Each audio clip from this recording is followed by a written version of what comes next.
Hello friends, good morning. आज की हम इस क्लास में पोशाक बनाना सीखेंगे ठाकुर जी के लिए। तो सबसे पहले मैंने इस तरह से इतना बड़ा लंबा कपड़ा ले लिया है। आपको घेर के अकॉर्डिंग ही लेना है और अस्तर भी ले लिया। अस्तर को लेने के बाद हम 3 साइड सिलाई लगाएंगे जिससे हम फोल्ड कर सकें। तो इस साइड में 3 साइड मैंने सिलाई लगा दी है और उसके बाद फोल्ड करके पॉइंट पे हम सिलाई लगा देंगे तो हमारा अस्तर भी अटैच हो जाएगा इस तरह से। तो हमने ये पॉइंट की सिलाई लगाने के बाद देखो ये मैंने यहाँ पे 2-2.5 इंच की बुकरम की पट्टी लगा के पीछे सिलाई लगा दी है। इसी तरीके से आपको भी लगाना है।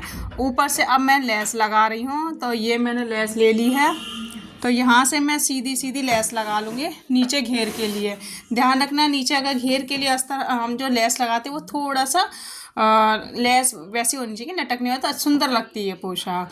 तो हम उसी हिसाब से हमने लेस ले रखी है। अब हम एक और लगाएंगे जहाँ पे हमने जॉइंट मतलब जो हमने बुकरम की पट्टी लाई वहाँ पे हमने ऊपर सिलाई लाई है। तो उसी सिलाई के ऊपर ही हम एक और लेस लगाएंगे जिससे वो सिलाई दिखेगी नहीं, तो हमारी पोशाक भी सुंदर लगेगी। इस तरह से आप जैसी मर्जी हो उसी तरह से आप लेस लगा सकते हैं। मैंने ये काफ़ी आपको घेर के अकॉर्डिंग मैंने 30 इंच मैंने लंबाई में कपड़ा लिया है और चौड़ाई मैंने 5 इंच की ली है। अब इस तरह से हम फोल्ड करते जाएंगे। देखो इसी तरह से आपको भी फोल्ड करना है जिससे हम यहाँ पे सिलाई लगा सकेंगे घेर।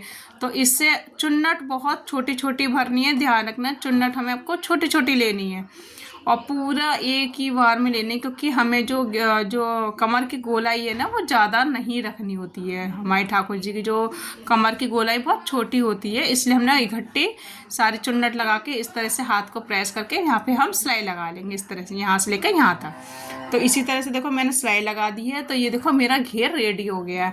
तो इसी तरह के आपको भी ऐसे रेडी करना है। अब मैंने ये स्टेप ली है, देखो छोटी सी, ये 2 इंच है लंबाई, आपको 8-10 इंच लेनी है। और इसी के अकॉर्डिंग मैंने अस्तर लिया, दोनों साइड मैंने सिल के पलट दिया है, सीधा कर दिया है। और ऊपर से एक साइड मैंने ये लेस लगा दी है और दूसरे साइड मैंने पॉइंट वाली लेस लगाई है। तो इसी तरह से आपको भी लगानी है दोनों साइड। अब मैंने ये दोनों कट कर दिए हैं। अब ध्यान रखना है, इसको हमें ऐसे बीच में रखना है ऐसे, और यहाँ से लेकर यहाँ तक आपको सिलाई लगानी है। तो मैंने यहाँ से स्टार्ट करी है और बस ज़्यादा नहीं लगानी है आपको, सिर्फ थोड़ी सी लगानी है जिससे उनके फेस के तरफ आएगी ये, इसीलिए मैं थोड़ी सी सिलाई लगानी है। तो देखो ये मेरी चोली बन जाएगी मेरे ठाकुर जी की चोली। इसी तरह से हम चोली रेडी कर लेंगे।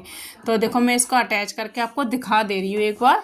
तो इस तरह से आपको चेक करना है कि ये हमारी प्रॉपर, आप इस तरह से भी सिलाई लगा सकते हैं ऐसे। अगर ऐसे नहीं लगा पा रहे हैं तो सबसे पहले आप इस चोली को रेडी कर लीजिए। यहाँ से यहाँ पर पॉइंट पे हम इस तरह से रखेंगे, यहाँ पे सिलाई लगा देंगे। ऐसे ही मैंने दूसरे साइड रखा, देखो इस तरह से इसके ऊपर रख के यहाँ पे सिलाई। तो ये चोली रेडी हो गई और इस घेर के साथ हमें अटैच करनी है। बस हमारी ठाकुर जी की पोशाक रेडी हो गई।